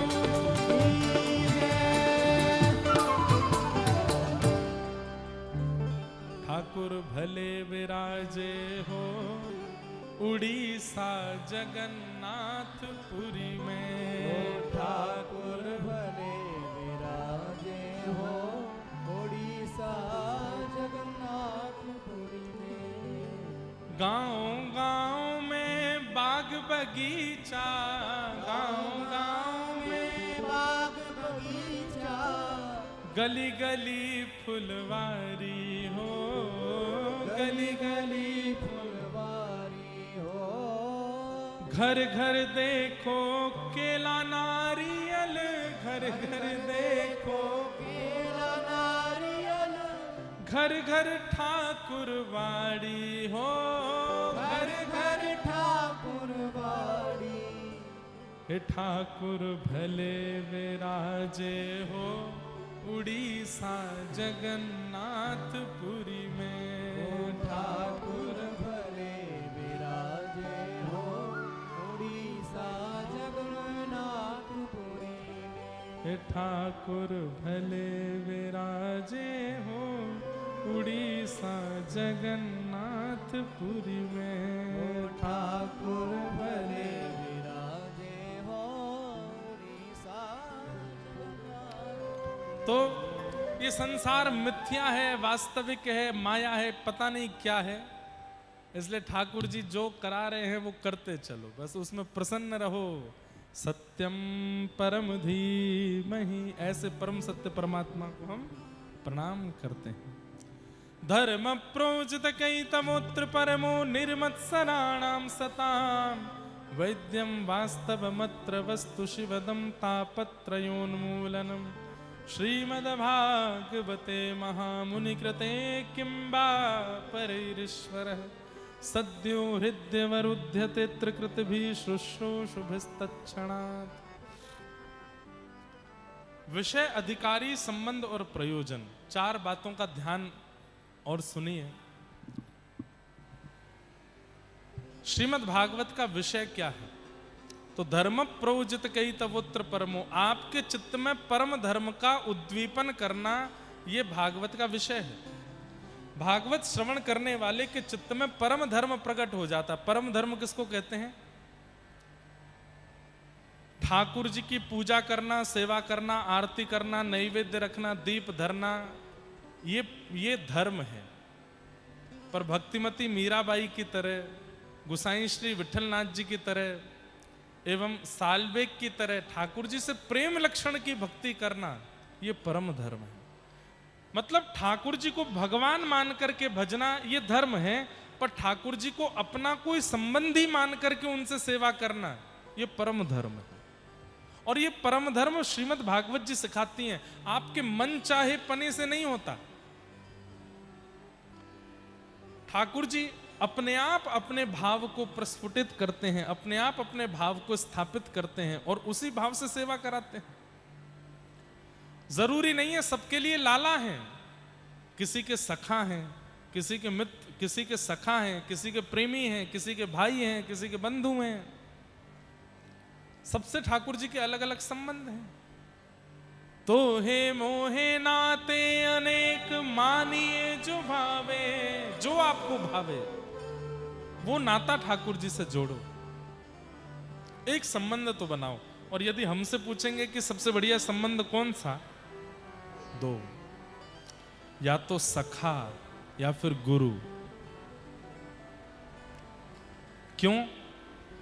ये दो ही हैं जीवन में जो गिरने से बचाते हैं। अच्छा सखा होगा तो पतन नहीं होने देगा, फेल नहीं होने देगा। अच्छे गुरु जीवन में होंगे तो कभी पतन नहीं होने देंगे। तो संसार में गुरु और मित्र ढूंढने के लिए तो निकलते ही हैं, अच्छे मिलते भी हैं, लेकिन यदि नहीं मिल रहे हो तो कृष्णम वंदे जगत गुरुम, ठाकुर जी को सखा ठाकुर जी को गुरु मानो और ठाकुर जी को सखा मानो। और ये दोनों संबंध अर्जुन ने भगवान से रखे, गुरु का भी और सखा का भी।